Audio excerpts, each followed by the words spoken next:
Call the study session, our joint school study session to order.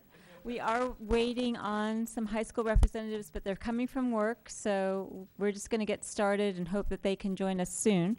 But I want to start with the council members and the board members who are here and the superintendent who is here, just introducing ourselves to any of you who don't know us or any of the board members that don't know each other. So we'll just start around. We've got signs, but we'll do it anyway.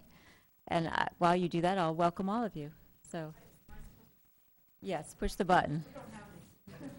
Hi, everybody. I'm Superintendent Diana Body. Nice to have you guys here tonight. Hi, I'm Peter Neumer. I'm with one of the new board members in Los Gatos Union School District. Marika Sayak, one of the new council members with the town of Los Gatos. I'm Stephen Leonardis, Los Gatos Town Council. I'm Marcia Jensen. I'm the mayor of Los Gatos. I'm Leanne Marcellin, and I'm president of the Los Gatos Union School District Board of Trustees. Good evening, Barbara Spector, Vice Mayor, Los Gatos. Hello, my name is Emmy Etto, one of the Board of Trustees. Rob Rennie, new council member. Hi, Alex Potts, one of the also new board members. So thank you, everyone, for coming, and thanks to all of you who are joining us in the audience. It's very exciting for me to have our first joint school town council meeting. One of the things that I had set out as a goal to accomplish this year was joint school and town council meetings. So this is terrific, and I hope we can continue our communication that we started with the school summit that was a couple weeks ago that we really appreciated being invited to. I thought maybe an appropriate way to start our discussion was a discussion around safe routes to school, not because Los Gatos isn't doing anything and making good efforts, but because we can always learn from other communities who have implemented successful programs. And it's not only about safety, it's about multimodal transportation, it's about, in my mind, hopefully traffic control, because once there's another way to get to school, we can alleviate some of our traffic issues that we all know we have in Los Gatos around our schools. So we are I'm pleased that we're joined tonight by Penny Elson, who runs a program in Palo Alto, who will introduce herself, I hope, and has a presentation for us about the practices that have been successful in Palo Alto. And so, Penny, I'll invite you to the podium and ask you to begin your presentation. Thank you. I'm Penny Elson, and I am one of the co-chairs of the Palo Alto Council of PTA's Traffic Safety Committee. Thank you. So, sort of used to standing off to the side of this. Palo Alto has a Safe Routes to School partnership of the city of Palo Alto, the school district, and the PTA in Palo Alto. There's been a very fruitful working relationship for many, many years. I usually give this presentation actually with a city staff member who couldn't be here tonight. And I think it's important to know that this working relationship is so tight that we talk to each other almost daily to get everything, to get the work done that needs to be done to get our kids to school safely in Palo Alto. We started out just like you. 30 years ago, the kids in our community were all walking and biking to school. In fact, that's how it was in the rest of the country. And all of a sudden, we had a very precipitous drop in the number of kids who were walking and biking to school, probably for all the same reasons that you did and the rest of the nation. A huge increase in multiple car families and a transportation infrastructure that's really designed more for cars than for kids. And the cultural changes and habits, this is very important, that came with that, of picking up our car keys every time we leave the house without thinking about the other modes of transportation that we might use to get where we want to go. An increase in very busy families, sometimes dual career and single parent families, but all of our families seem to be busier now with heavy schedules. So they have less time to think about alternative modes of transportation, and that's something we need to help them with. And we also have increased volumes of traffic, automobile traffic in particular, on school routes in Palo Alto. And if you're a traffic wonky person like me and you spend a lot of time looking at traffic data, you quickly realize that the vast majority of the car trips on our school commute routes are parents driving their kids to school. This is a problem that we can all solve together. Palo Alto had some additional changes that affected the drop in kids walking and biking to school. We used to have 22 elementary schools in Palo Alto. Today there are 12. And of those 12, 3 are magnet schools that draw from the entire district. So really the attendance boundaries for even our neighborhood schools have gotten very wide, and students have much longer school commutes. Additionally, we had enrollment growth since the early 90s that persists today, and that has intensified the bell time surges on our school commute routes. I got involved in this because I could see clearly when I first started at the schools that this auto reliance was really affecting the kids in our community. I grew up freely moving around the community. I grew up in a community just like Los Altos, where I could walk and bicycle everywhere independently. My parents didn't know where I was most of the time. And this is an experience my kids weren't getting. It's something we've taken away from children, that freedom and the ability to claim independence as they get to an age where they really can move around the community. They're cognitively and physically able to do it, but we have a community that's not designed to allow them to do it. And when we take them off the streets and strap them passively into the back seat of a car, we take something else away from them. We take away the opportunity for children to learn the skills they need to be safe on the street. Kids learn almost everything: math, good manners, social skills, traffic skills, and layers. And they have to learn it a little bit at a time with lots and lots of practice. Don't chew with your mouth open. Don't chew with your mouth open. Don't chew with your mouth open. And maybe by the time they're 21, they remember not to chew with their mouth open. Traffic skills are exactly the same way. You take a kid to an intersection, you say, look left, look right, look left again. And maybe after the 50th time you've done it, that skill will be hardwired and they won't have to think about it anymore. That's where you want to get with them. We have a national health and fitness epidemic problem in this country. Juvenile diabetes and obesity are a huge problem, a growing problem in our country. In fact, this generation of children is the first generation of children in decades to have a shorter projected lifespan than their parents because of problems with their exercise and diet. There's a really wonderful growing body of research that shows that getting light exercise on the way to school helps children be ready to learn. They come to, if you want them to perform better on a test, get a little exercise before you take the test. If you want them to settle in and really focus, give them a little exercise so they've got their sillies out, and they will be better prepared to sit down and learn. Environmental stewardship is an obvious benefit of safe routes to school, but we were surprised by how much it resonated with children. Global warming looms very large for them, and the idea that they can help out by walking and biking to school is a very empowering notion, and our green teams have been mobilized to help with our volunteer efforts in the district. And I saved this last one for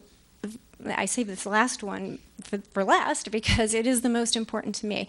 Walking and biking to school with my kids through elementary school was a time when, walking side by side, we shared a lot. I heard things would spill out of their mouths during those walks to school that I'd never heard any other time.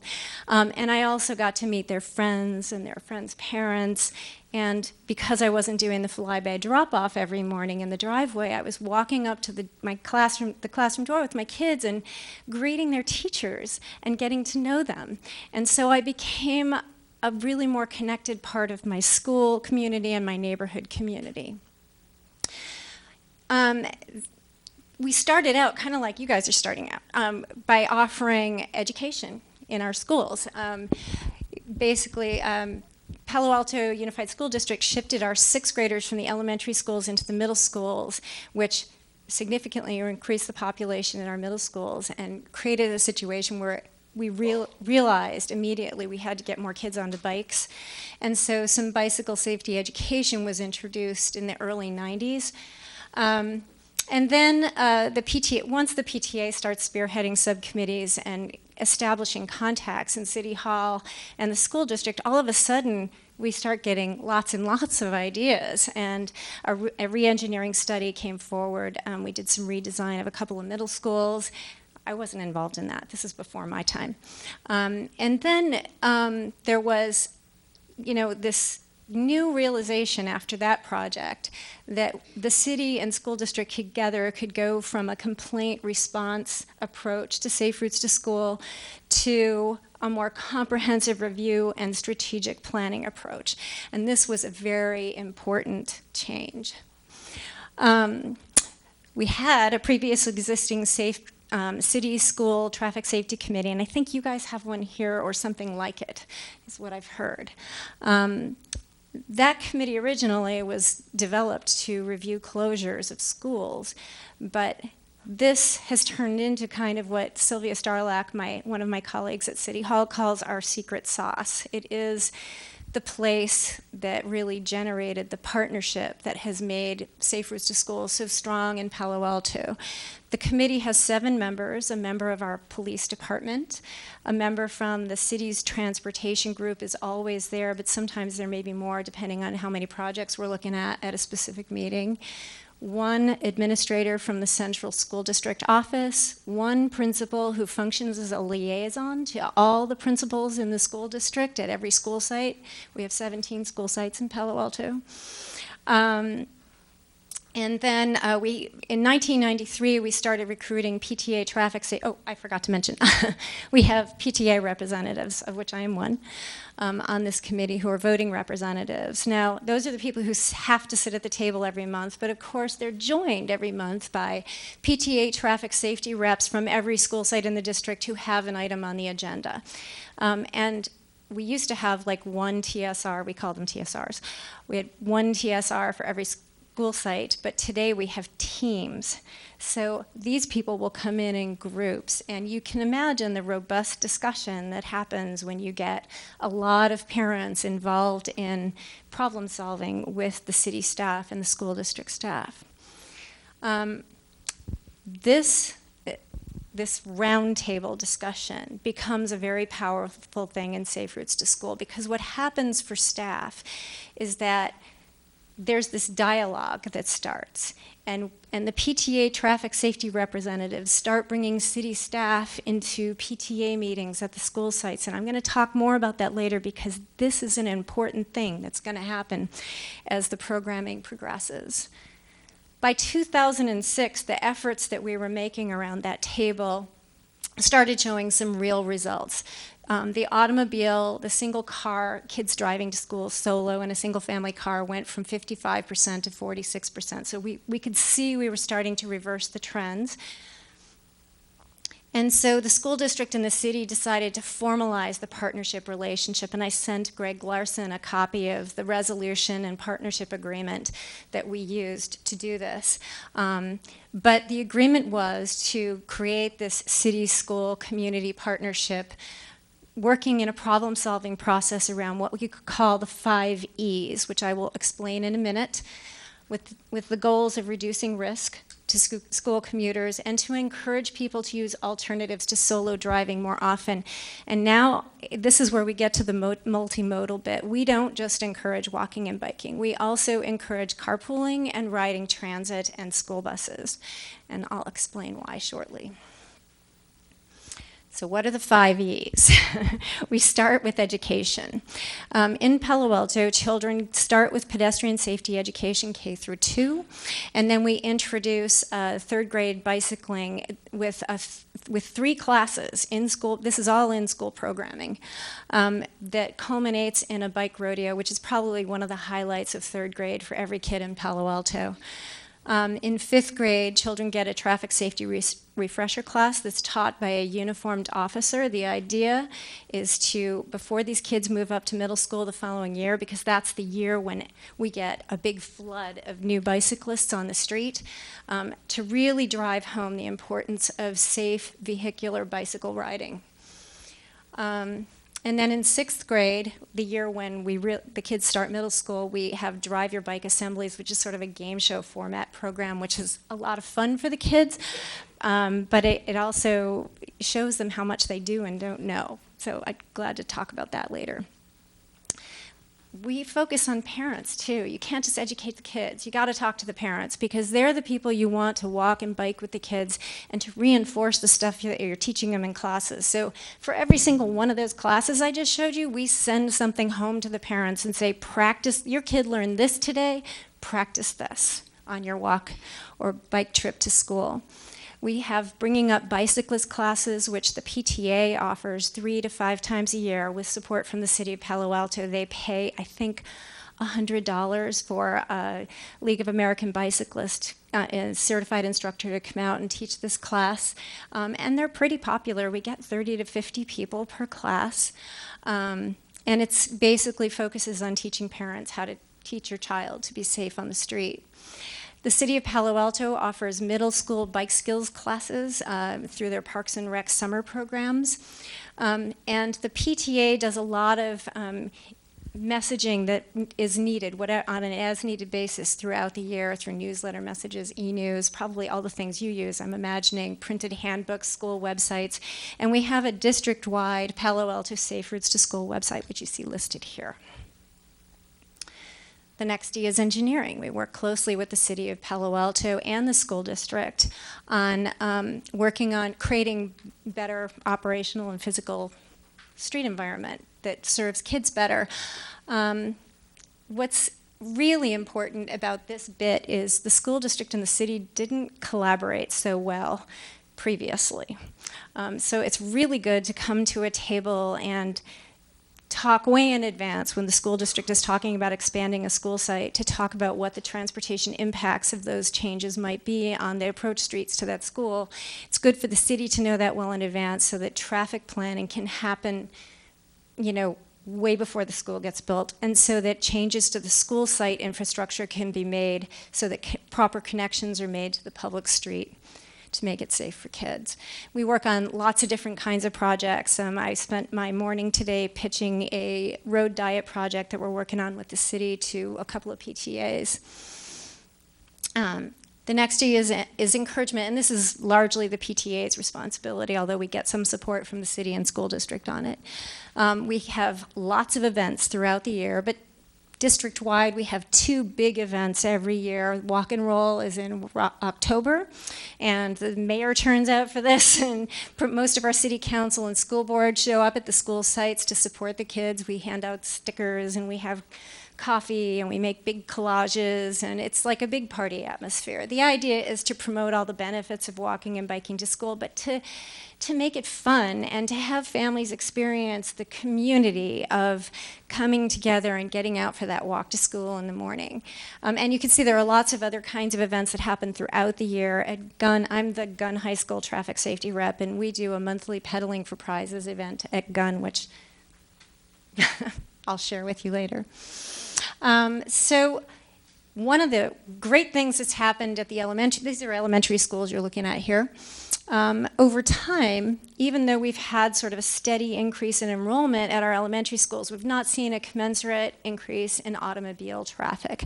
And that's largely because we've been creating mode shift, moving people to other modes of transportation. You can see there was a slight decrease, which we have no idea what to attribute that to, in the number of kids who are carpooled and bike. That's the top line. The bottom line is automobiles.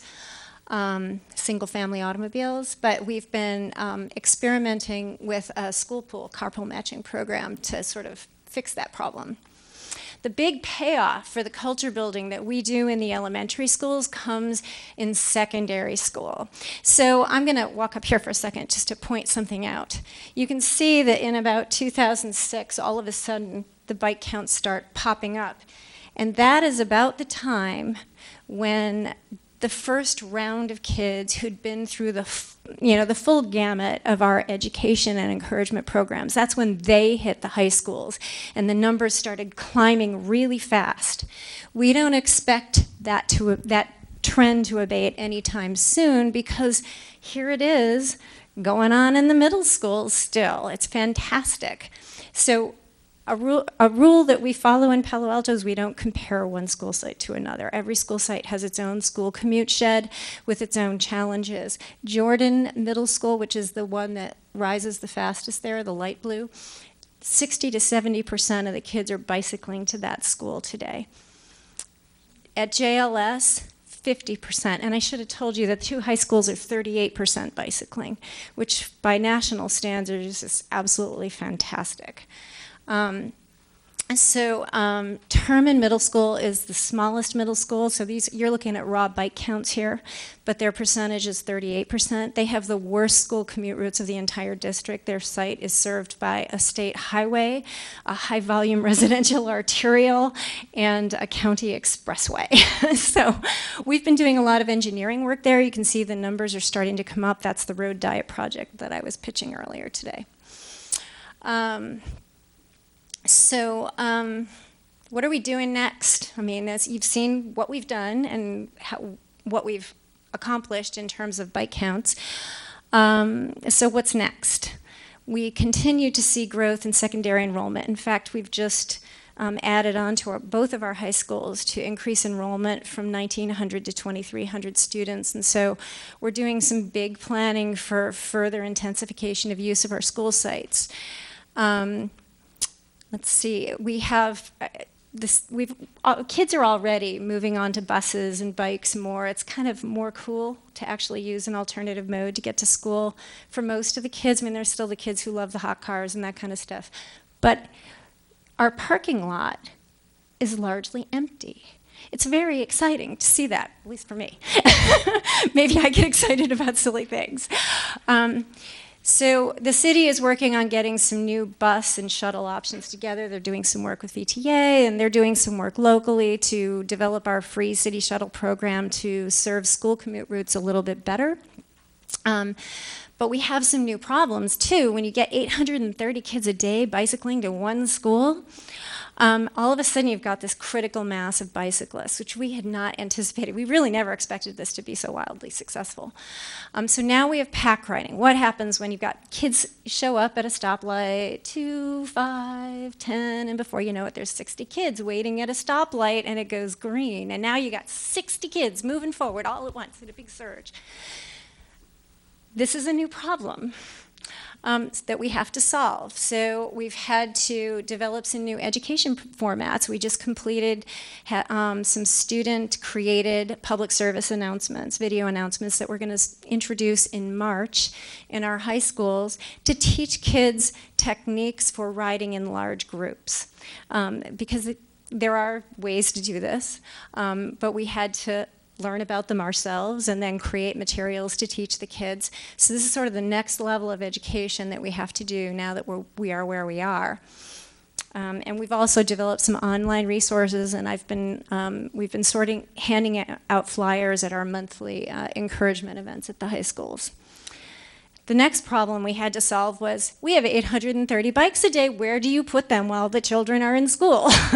And so with our last bond measure, one of the things that we did is convert automobile parking to bicycle parking, which the school district was very happy to do. They discovered that it's cheaper to park bikes than cars. You can put 10 bikes in the same space. You can put a single automobile. Woohoo! This is brilliant, right? The school district did invest in bringing in a professional to design our new bike parking areas. Circulation is important. These kids come in the 10 minutes before the bell time. They're screaming in there, lots of them all at once. And we need to make sure that they're parked in a way. We have a district standard now for inverted U-racks at the secondary schools because the kids are riding more expensive bikes. Even a cheap bike for a middle schooler is $350 to $400 now. So you want to make sure they can lock their frames. You want to make sure they can get in and out of there efficiently and safely. So spending a little money on the bike parking was actually a pretty smart moving, and there are some nice grants out there to do that. And we'll talk about how PTAs can support grant applications. Let's see, our recently departed chief transportation official, who I said a very sad goodbye to, did some amazing work for us while he was with us. He, with support from the PTA, applied for some Safe Routes to School grants, and he used some of that money to do outreach in the schools to parents and students. The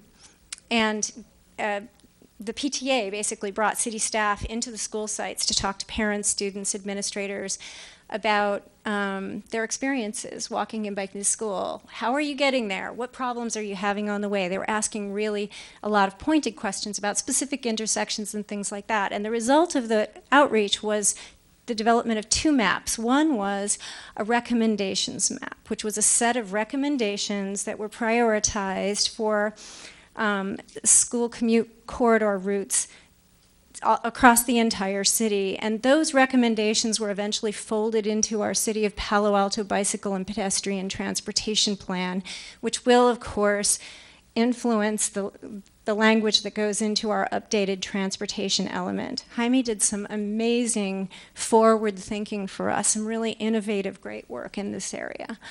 And the second thing he did was he created, with his staff, walk and roll maps customized for each school site. These are maps that parents can use. We've got them up on school district websites where parents can find a route to walk or bike to school where there's going to be crossing guards and sidewalks and bike lanes and the facilities that a mom and dad are going to want their kid to have when they're walking and biking to school.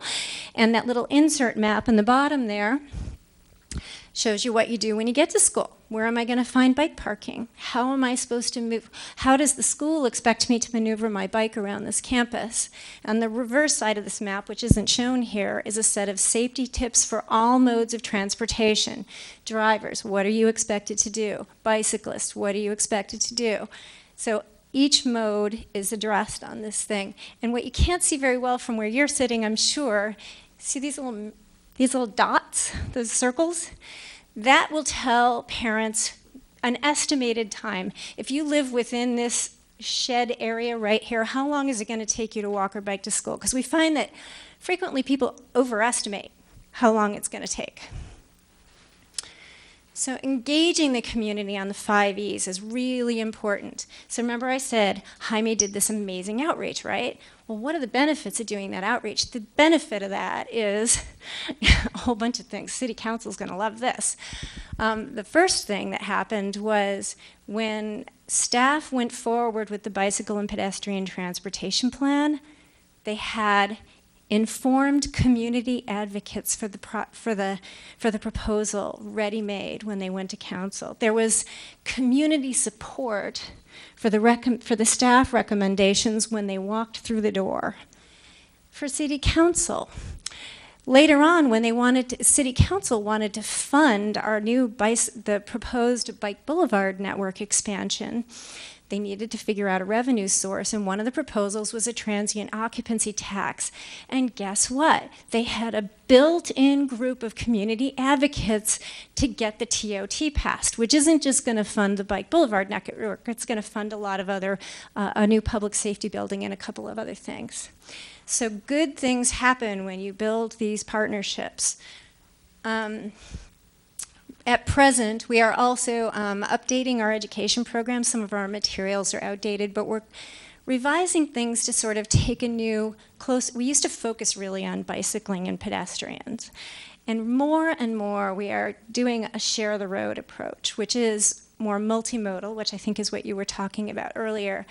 The idea is to focus not just on walking and biking, but also on buses and carpooling, with the idea that we will get car trips off the school commute routes, making the environment feel safer to the people who can use foot-powered transportation.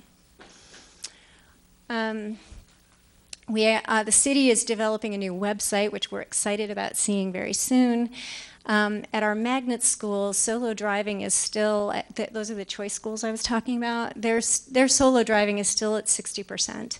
Remember, they're drawing people from all over the district, so they present some very special challenges to us. So we've been piloting school pool matching programs at these sites with mixed success, and that's something I'd be happy to talk about if you want to get into the details. So this is my last slide. I just want to reiterate that a focus on the 5 E's in your problem-solving process is really important, but I think the single most important thing, our secret sauce, is the partnership relationship that has been such a tight working relationship. The support we get from the PTA is amazing. I mean, you know, when we apply for grants, the PTAs, we say, would you guys write letters of support for our grant? And they're all like, what do you need me to say? And we get like lots and lots of letters, which helps you score better. And if you're an affluent city, getting grants is kind of hard. So anyway, that's the kind of thing that we can do to help each other out. And for the parents in the room, I have one thing to say, which is democracy really is not a spectator sport. We need to build relationships with our city staff, with our city electives, with our school district electeds and staff, because they're supposed to be our public servants, yes, but we all have to work together. This is a partnership where, you know, if we're collaborating, we can do great, great things. So that's it. And I guess questions, yes? Yes, thank you very much. Appreciate the information. And let's just go around or raise your hand. And before I do that, welcome to Bob Mastelli, the superintendent for Los Gatos High School. Thank you. And Scott Broomfield, also who I saw come in. And so let's see if there's questions for Ms. Elson. Mr. Leonardis. Thank you, Mayor Jensen. Somebody has to jump in first. I'm interested in your busing program. How is that funded? Okay, so there are a couple of, so you're talking about a few different things here in Palo Alto. We provide, the school district provides very limited busing to kids who are federally mandated to be bused. And we also have some kids who are bused into Palo Alto. They don't actually live in our school district, from East Palo Alto and some other nearby communities. And those are also sort of mandated busing. So that's really the only busing the school district provides, except for a few neighborhoods that are up in Los Altos Hills and the Stanford Hills, and the district provides busing to those areas at cost. It's actually quite expensive for these families.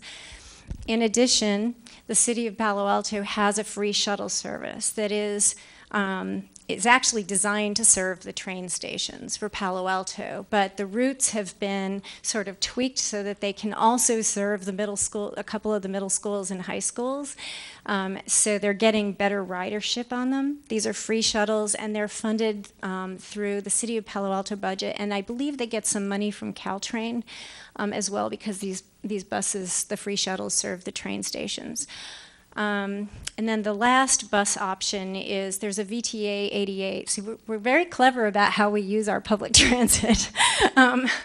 So there's a VTA 88 bus that's designed to serve the Stanford Research Park and the VA hospital that happens to run by Gunn High School. So a few years ago, a bunch of us went to San Jose and said, look, you know, we have this network, this PTA network at Gunn High School. You guys are running right by our high school. Can we work together on a schedule that will serve the high school a little bit better? And now we have this working relationship with VTA where they make adjustments in the wintertime when fewer kids are riding bikes and they're on buses. They make adjustments. They actually add buses to the line because they get the fare box recovery. But they also will adjust schedules around things like testing days and you know, partial school days and things like that. So this was a negotiation. And again, it was a partnership outreach. I mean, we publicize VTA. We're promoting transit on our campus. We sell, kids have to pay for parking permits at Gunn High School, and the money from those permits is used to offset the price of VTA bus passes for kids who buy them on campus. So the kids who drive are in a way subsidizing the kids who are riding buses. We're publicizing VTA on Gunn campus. We're teaching kids how to ride transit, how to read bus schedules.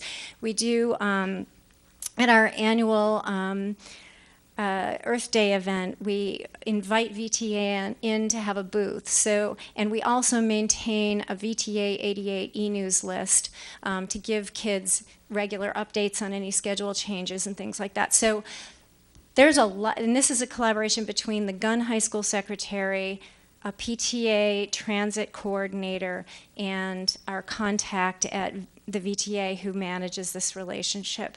So again, this is about partnerships, and it's about having the willingness to cooperate and collaborate with people. Thank you. Other questions? Actually, I have a question. I'm just really curious about giving up high school parking spaces and how much of a battle that must have been. So to give up those spaces, are you talking about both high schools, Gunn and Pally, or is it strictly at Gunn where you have the public transportation? At Gunn, we didn't do that. We did that at the middle schools, actually. It was at the middle schools that we took parking spaces for bicycle parking. But we needed fewer parking spaces. Fewer people were being driven to school. And even once the kids start doing it, the parents start biking. So the parents will start too. Like they'll discover, oh, it takes me 25 minutes to drive here and park and do all the things I need to do, but if I ride a bike, it's a 15-minute adventure.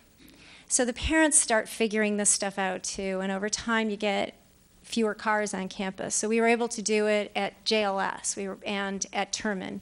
We claimed some parking spaces. Now at the high schools, we actually have empty parking spaces at Gunn right now, every day. Automobile parking spaces. The bike racks are full.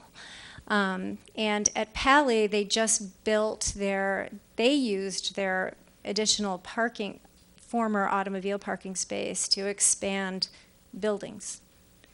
We all know the value of land in Palo Alto, so for the school district being able to use their land more efficiently for academic purposes was a big coup. I'll just let people, Ms. Ellison, I'll just let you recognize people who've got their hand up to ask you a question rather than going through me. Thank you. Yeah, Scott? Thank you. What was, once fully implemented, what did you see as the reduction in overall traffic? Did you have a statistic like that? For automobile traffic? Yeah. So we don't count cars on school sites, so I did not give that statistic because I don't actually know it. And it would be hard to sort that out because because automobile traffic is on the streets. Are you asking like how many cars to come to campuses? I just thought I had heard you quote a stat that I just missed, so you did not quote that stat. No, I did not. Okay. But what we know, what we do know is that, I know what you're thinking of. I showed a school commute survey from the elementary schools, and I did actually show we do a survey annually in the elementary schools. We ask the kids, how do you usually get to school? And they answer, in a car with my family, or on a bicycle, or scootering, or walking. So I think you're referring to that. And it went from, in the early days, up to 2009, it was, and I don't know this year's figures, it went from 55% to 46%. Up to 2009. And I know that we've seen some ongoing increases, but I'd have to look at the numbers. And then I had one other follow-up question, which was for the elementary K through 8, what percentage of those use the free shuttle service? Do you have a... As a percentage? Or I've never looked at it that way. Some kind of a so measurement the elementary on that? Kids do not use the shuttle. I mean, Okay. you don't see elementary kids on the shuttle. Middle school kids, the vast majority of middle school kids will ride bikes. And we have at our middle school programs some extensions of the choice programs. And it's usually the kids who are coming across town who are riding the shuttles to school. So we use shuttles for longer distances. I've never looked at it as a percentage. I don't know. I'd have to go and look. Yeah. Thank you for your presentation. It's very interesting. It's very focused from what more can the PTA do and the community do, and I'm trying to figure out what are the things that the town can do. And I know you're missing your staff partner, but perhaps you have some insight into, engineering is obviously a town item, but what kind of staff involvement, how much resource are the police involved? How many officers are involved? Do you have any insight into any of that? Well, so we have 2 part-time Safe Routes to School dedicated employees. Sylvia Starlack, who usually does this with me, and Kathy Durham, who actually is a former PTA volunteer and moved into a city role on the city side. Now, the other part of your question, though, is a little challenging because we're working on engineering safe routes to school, and of course, City of Palo Alto transportation engineers work on those projects. Do I know what percentage of their time they spend on that? No. Could city staff answer that? Probably. We have, Palo Alto has a motorcycle traffic team that focuses, I mean, they do all of our traffic enforcement, but during school commute times, they focus on our school commute routes. So what percentage of their time is given to enforcement is really, I mean, you can see how this stuff doesn't really break out. Do I know numbers? No. Because the rest of the day, those same guys are doing regular traffic enforcement, and they get pulled off school commute routes all the time.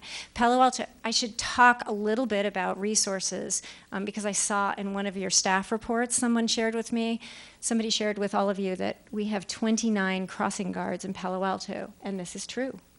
It is really unusual. Palo Alto is a really unusual community. We are one of a handful of communities in the entire nation whose population doubles every workday. That flood of automobile traffic that comes into our community from outside the community is on the street at the same time as our school commuting kids. We have elementary school children crossing El Camino Real, which it carries about 35 to 40,000 cars per day in one direction, and then Arostradero, which is carrying 20,000 cars per day in the other direction. These children are crossing 6 lanes of traffic. So I want to be very clear that we have some very strict warrants in place for determining where we put our crossing guards, because every parent thinks there should be a crossing guard at their child's intersection, even if there are only 4 kids crossing there. So I want to be clear that if you're going to do a crossing guard program, it's very important to put a warranting system in place to sort of make decisions about where those guards are going to be. What else should I talk about? Well, engineering.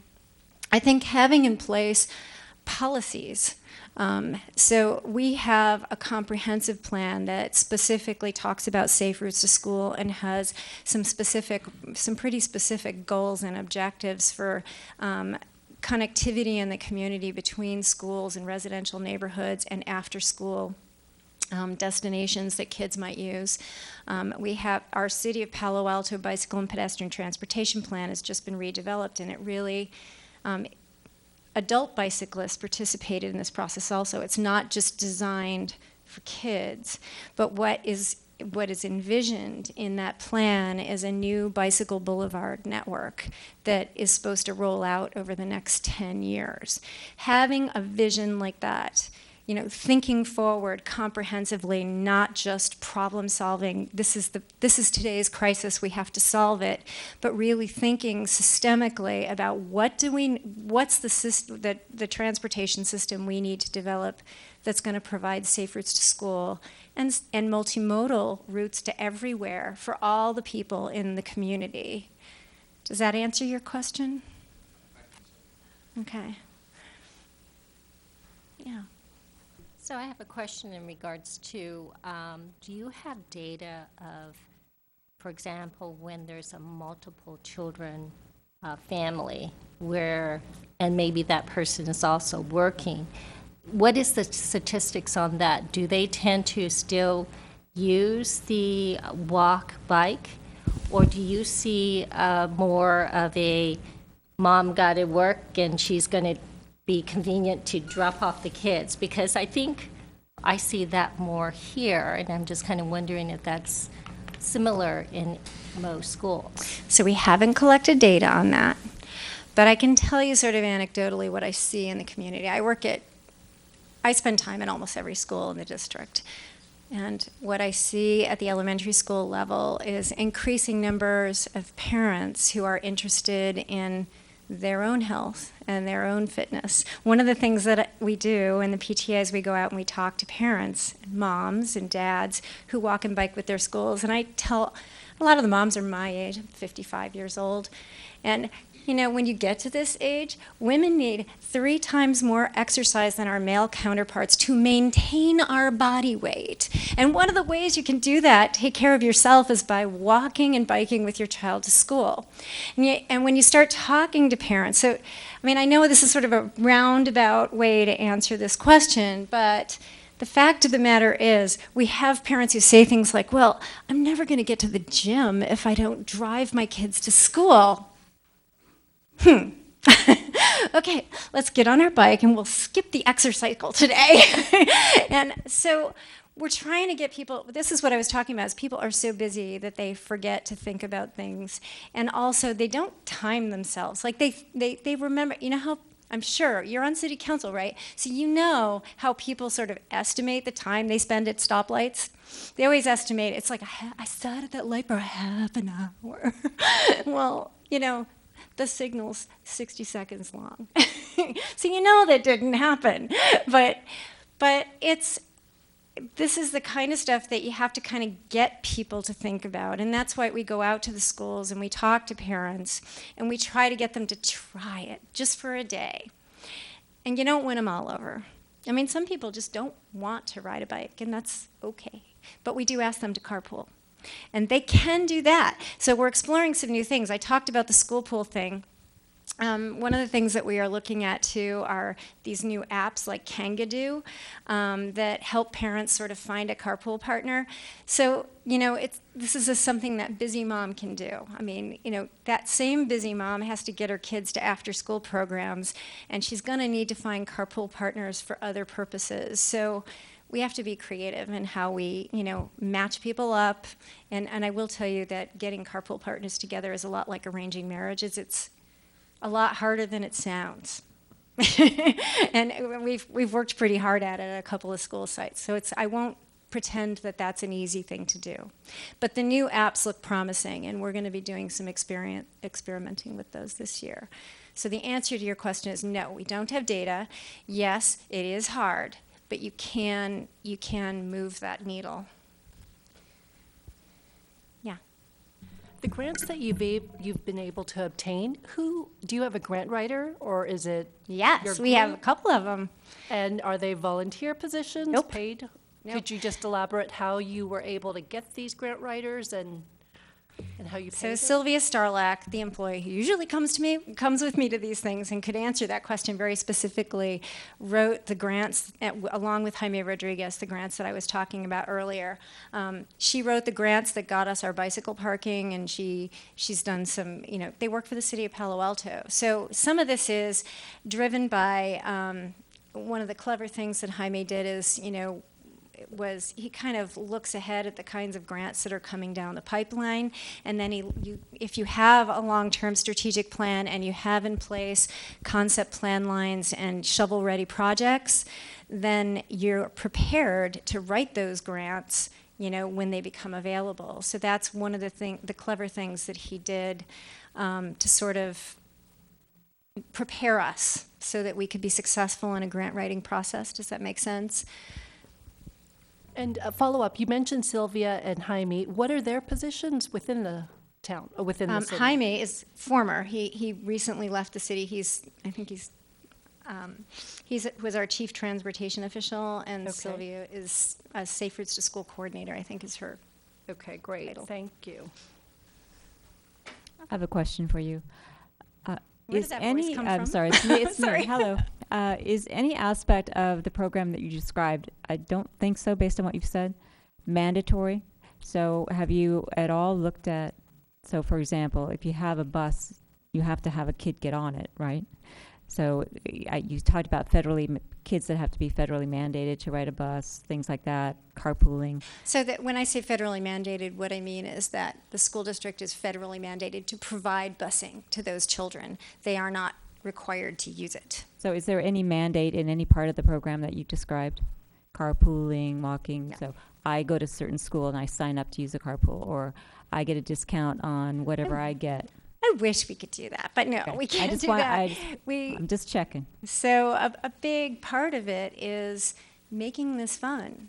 making it interesting, getting out to the school sites and engaging the parents and getting the kids in, at the middle schools and high schools, getting the kids involved in building excitement. I brought a couple of slides to show you the kinds of things we do to generate excitement on campuses. And I probably should, this is high school stuff, because somebody told me you were interested in what are we doing at the high schools. So when you get to the high school and you've done all this culture building stuff, right, really our job at the high schools is to maintain momentum. So this is one of the new bike parking areas that we just built at Gunn High School, and you can see it's full already. Yahoo! So excited about that.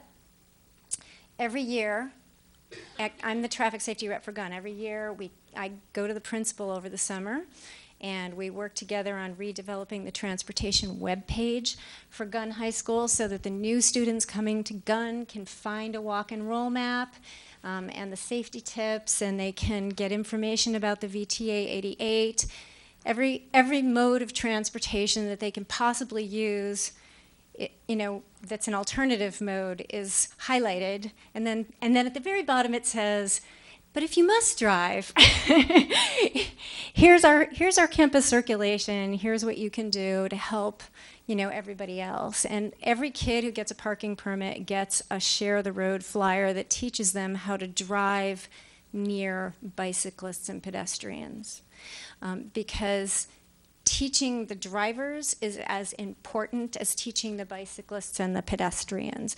There's a webpage that you're welcome to visit. It's not closed to the public. You can just Google Gunn High School, or you can, punch in that address, and you can see an example of the kind of webpage that we do. And then at the beginning of the year, this year, we built, because we're expanding the high school, we had to build a new entrance, an extra entrance onto Gunn to accommodate the new traffic that we anticipate will be coming to the school. You can see there's a new Bull Park bike path, a new multimodal drop-off on a Miranda at the back of our school site.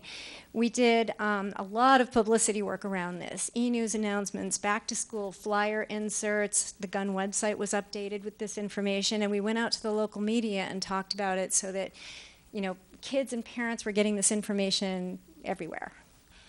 There's the walk and roll map for Gunn, and I've already described that, so I'm not going to get into that in huge detail. And then at the high schools, you can engage the kids, right? I mean, they're practically grown-ups, and they're really actually quite useful. This young man is Ian Kramer, who's an Eagle Scout at Gunn, and this year for his Eagle Scout project, he approached the school principal and me about putting in a bike repair stand and pump. So this is a stand. You can put your bike on it. It has tools attached to it. And then there's, I don't know what you call these things. These little things that you can put your it's like an icon. You put your iPhone up to it, and a web page pops up, and it gives you you can scroll for information on how to do simple mechanical repairs on your bicycle. Thank you. Anyway, it's fantastic that he did this, and I see it used all the time. I mean, the kids get flats, they have small mechanical problems with their chains and things, and now they can fix their own bikes. And so to highlight what Ian did, this year we kicked off the school year with Bike Mobile. Do you guys know about this? This is the coolest thing ever for high schools. It's free, first of all. You can get it. It's free it's a county program. They bring in a mobile bike repair truck. They basically set up a bike repair shop on your school campus, and they do hands-on repair clinics with the kids. The kids have to be with their bikes so they learn how to repair a bike. So this isn't just about fixing your bike so you can ride it. It's about you learning how to be a better bicyclist, learning how to take care of your bike. And they're the coolest guys. They're a bunch of hip young guys come out to your school. They bring lively music that the kids like. I don't understand it, but the kids like it. And they set up this, they bring in their own canopies and everything. And it's got street art on the side of the van. I don't know if you can tell, but the kids were totally jazzed by this. They love this thing, right? Kathy Durham, my colleague from City Hall, and I set up a Safe Routes to School table with suggested routes information, and we did helmet fitting and all kinds of stuff at this event. We had a bunch of volunteers there to help out moving the lines through. And this is a student who is learning how to do chain and cable repairs on his bike. This is, if bikes are pretty simple machines, even I can fix one. And I'm thrilled that the kids are learning this. And then at Gunn, we do monthly pedaling for prizes events, which are funded by the PTA. We go out, not big prizes. We give them Hershey's Kisses. We bring student and parent volunteers out. The important thing about handing them the Hershey's Kiss is it gives you, high school kids never look you in the eye, right? Ever, if you're a grown up, unless you give them something. So you hand them the Hershey's Kiss and they immediately look you in the eye and you say, thanks for bicycling to school. And they know it's coming because we do this every month, right? And they, after a while, they start anticipating it. This is like a Pavlov project, right? And they also know that if they get the right color kiss, they get a special prize, which gets announced over the loudspeaker in the school. And the prizes are cool. Like last month we did, it was, the kids are riding in the dark at night now, so we gave out bicycle headlight and rear light sets. Other months we've given out like, high-end sneakers, for foot power, right? And we've given out, there's a favorite cupcake shop that the kids all love. We give out gift certificates to that sometimes. So lots of different kind of prizes. They don't know what any of it is. So this is a great program, and it just keeps them going through the winter. The idea is to keep them bicycling during the winter months, encourage them as they're going through there, and then engage them as stakeholders. These folks are old enough to tell you what they need. So when we went through, when former Chief Transportation Official Jaime Rodriguez was doing his outreach process in the schools, he invited the kids into that process. I mean, this PTA set them up at a health fair. We built the whole health fair around a set of easels where we put the bike maps of the bike routes, and the kids could come in and use Post-it notes to put comments, and city staff was there, and they could talk to city staff about what the problems were that they were having. It was like such an amazing give and take. I mean, it was really a great thing, and it gave city staff some excellent input that helped them, generate their bike pedestrian transportation plan. So engaging the kids as stakeholders is really cool. And then we work with the Gunn Green Team. There's a student group called the Green Team, and they work on lots of different sustainability things on campus, but they are going to turn out for Earth Day to help us run our Pedaling for Prizes event. So Ms. Elson, I'm going to thank you very much because we're actually running out of time. Thank you so much for all the information. We really appreciate it. I wanted to ask, I don't know if Diana Body is ready to do this. Thank you. Just to give us maybe a quick update on Safe Routes to School for the Los Gatos Union School District, or maybe Leanne is the person to do that. Well, first of all, I just need to introduce some people in the audience here who have been very instrumental in getting safe routes to school off at our school district. So Thomas Cook, can you stand up, please? And I don't know if anybody knows Thomas. Thomas is the first... Because Thomas did this to me 4 years ago. He was the first man that I met when I first came to Los Gatos, and he was so passionate about it. And I think you were just shocked that I was so excited about it. But it takes partnerships with parent volunteers like Thomas Cook to get our safe routes to school, and he has been instrumental to doing that. On top of that is Karen Briones right here. Karen, can you stand up, please? And Karen is really the person we have some newsletters for you guys to see, who really orchestrates and puts all of our newsletters together, and we could not have done it without her. So Karen, I really appreciate that. Again, back to partnership. And another person that's really important to us is Alice. And Alice, I don't want to mispronounce your name, so from Safe Routes from the county, can you tell me your last name again? Kawaguchi. And if anyone doesn't know Alice has also... the reason we have such an incredible program at our school sites, but it also takes a village. So it takes our parent volunteers, our principals, our assistant principals, and also the police department and our safe SRO officers who work in partnership with us. And it goes all the way from our elementary all the way even up to Lexington. So you can imagine that it's hard to carpool up to Lexington, but we do some cool things up there about carpooling. So we're trying our best. We don't have busing, so thank you so much. You left me with some great ideas. I think TC is probably going to call me for coffee. I'm going to try to figure out what the next stage for us here is in Los Gatos.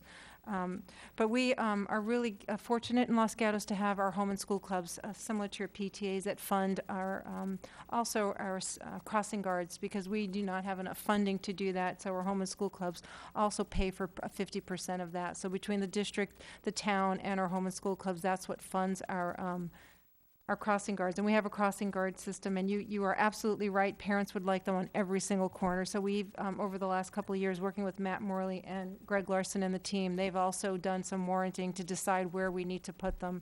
Fisher was the biggest place that we needed to look at, especially when some of the new construction came in. We had to kind of shift our crossing guards off of Shannon Road, and we've had to. We also, and also worked with some developers too to help us with that along the way. But a very expensive program for a little town. I think we would love to see more bicycles, and I love the idea of getting rid of some of our parking spaces.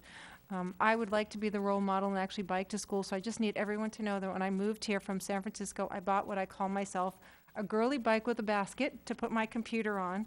And I've only ridden it about a dozen times, and not because I don't want to ride my bike, but I just have found that it's been hard. But I have come off the trail, and it would be lovely for all of us, even as adults, to model that for our kids. So thank you.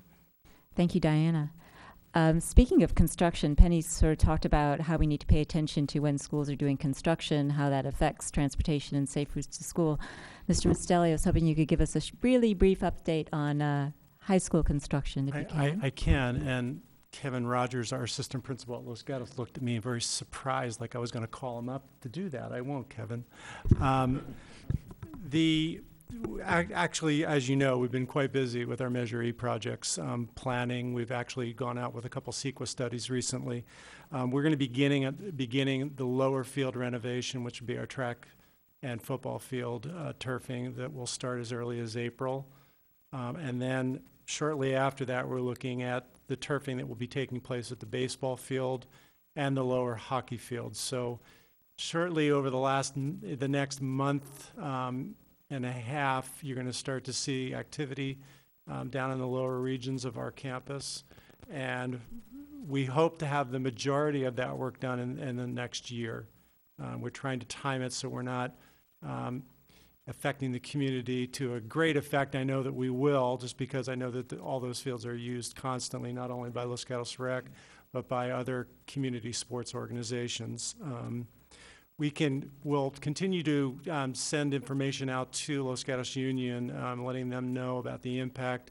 And we work with Stephen Ma, I see Stephen's here, through the rec department to make sure that they understand the impact that the closure is going to have. But at the end of the day, we're going to have some top-rate facilities for our community to use, and our students will really benefit from the Measure E projects that we have on the docket. That's not even to talk about the classroom spaces that we're going to be building over the next 3 to 4 years, and those are in the works as well. Thank you. Thanks very much. Let me see if Leanne Marcellin has anything to add, President of Los Gatos Union School District Board. Yes, I'd like to just add that we also have construction coming soon, and that is our new Fisher Gym complex. So this is not only taking our existing gym and sort of removing the back wall and making it larger, which we're very excited about. But we're also getting new locker rooms and a dance and fitness room. So it's really more of a complex instead of just a single gym renovation. And so we're excited to report that we should be breaking ground at the end of March. And we're looking at about a 15-month project. So then we disrupt a single school year of obviously of gym classes, but then for the following year, we're able to go back to our normal program. And we don't really anticipate traffic issues stemming from the new Fisher Gym. I'm sure we'll have our construction equipment coming in and out, but we're not removing parking spaces. Hopefully we're not going to be impacting the roads around Fisher to a great extent. And like Bob said, of course, the rec department is going to impact the rec department programs that are normally in our gym. But then when we get the new gym, it's going to be so much better. So again, it'll be a great benefit to the community. Thanks, Leanne. And I know that both the high school and Fisher have construction managers who are going to coordinate when those trucks come in and out, and if there's any closures, and the community will be aware of that as it happens. I have some cards before we finish that I want to make sure that I call people up. And you have 3 minutes to talk to us. You can come up to the podium. Peyton and Shane Harani.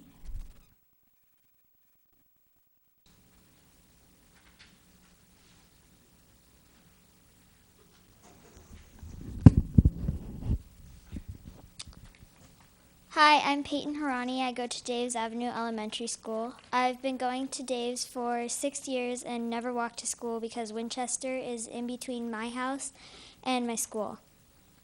I'm guessing a lot of other people don't walk on Winchester because it's really dangerous.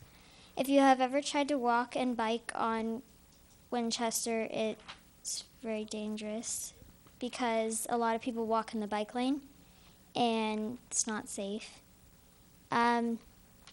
That's why I've decided to ask for help to get a sidewalk on Winchester. And this is where we want the sidewalk. We want it from Newell to...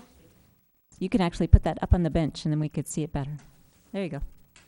From Newell to Creekside Court. And there is a small amount of sidewalk in between from Villa Serena to Nagpal, but it's not enough, so we're asking for help to complete the sidewalk. And we have started a website, a Facebook page, and a Twitter to help get signatures and spread the thing. We already have 35 signatures without even trying, and 100 likes on the Facebook page. And here's my brother to say something really quick. This is Palo Alto's Safe Route to School mission. The goal of Safe Route to School is to get more children bicycling and walking to schools every day. This improves community and personal health, benefits the environment, increases safety, and decreases traffic congestions around schools. This should be our mission too. I will now pass these cards out to you so you can get in touch with us. Thank you. Thank you. And while he's passing that out, I have a card from Tom Timo, but you probably don't want to. Oh, you can walk. Okay. I was going to offer to give you a microphone.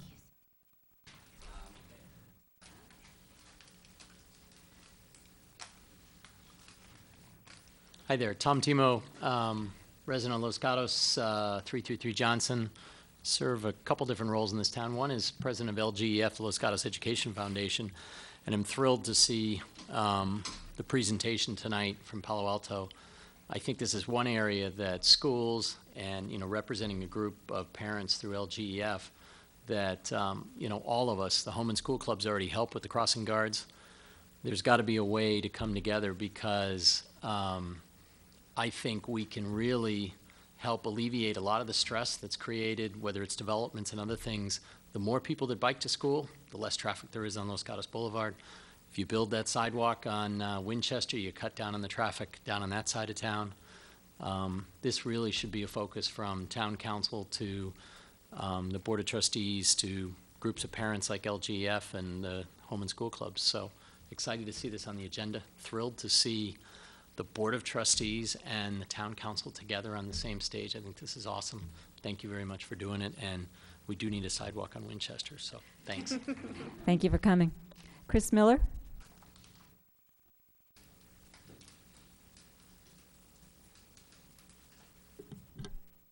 Good evening. I just want to say thank you. I served on the school board from 2004 to 2012, and I honestly did not think I would see this day of when both the town and the school districts came together. So I truly thank you, Mayor Jensen, for convening, and I hope this is just the start of many future dialogue. I think there's a lot of great partnerships.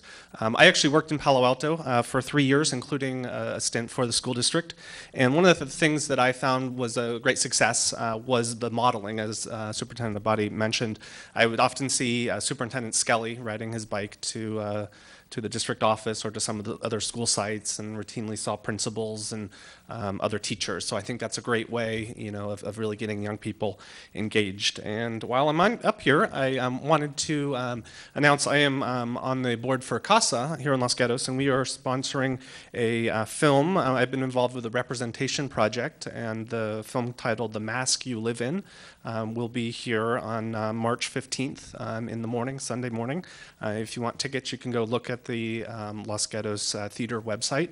It is a documentary on masculinities, hypermasculinities, and it's an exciting project that I've been working on with the producer of that film. So thank you again for this, and like I said, I hope to attend the next time that you guys meet. Thank you, Mr. Miller. Alice Kawaguchi?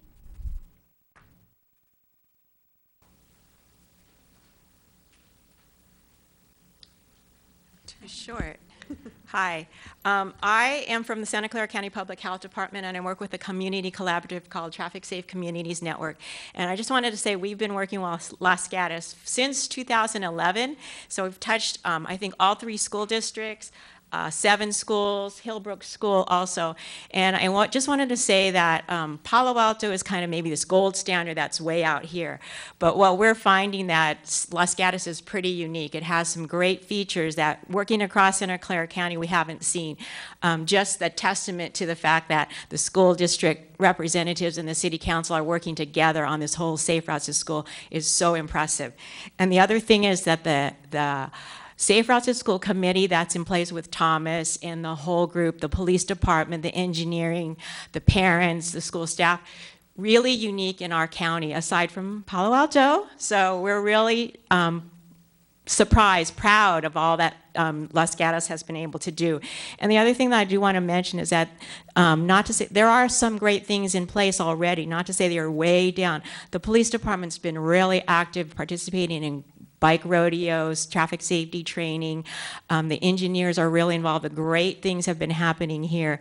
So we just want to say that, or I just want to say on behalf of Traffic Safe Communities Network and the Public Health Department that this collaborative is really strong and really well poised to move forward with a lot of great things.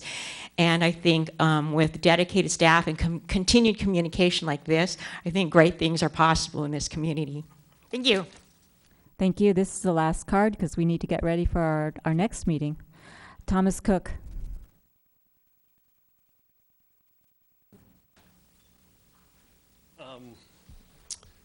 So a lot of what I would have said has already been said, but there has been a great team effort in this town. Every year or so I talk to Penny and she says, boy, you guys got a great grassroots effort going there. And I keep thinking, why is it only grassroots? So I think this gathering that's been called is what we've been missing. And if we could continue this, it will really help us. As Alice said, we're poised. There's a lot of activity. There's a lot of participation from various factions in the community. A lot of opportunity to make some change happen here. So I encourage you to keep this dialogue going. Thank you. Mr. Cook, thank you. I'm going to bring this meeting to a close, but I'd like to thank everyone for participating. I'd like to thank everyone for this great start at our continuing collaboration with our school districts. So thank you, and we hope to see you again at our next joint meeting. Thank you very much.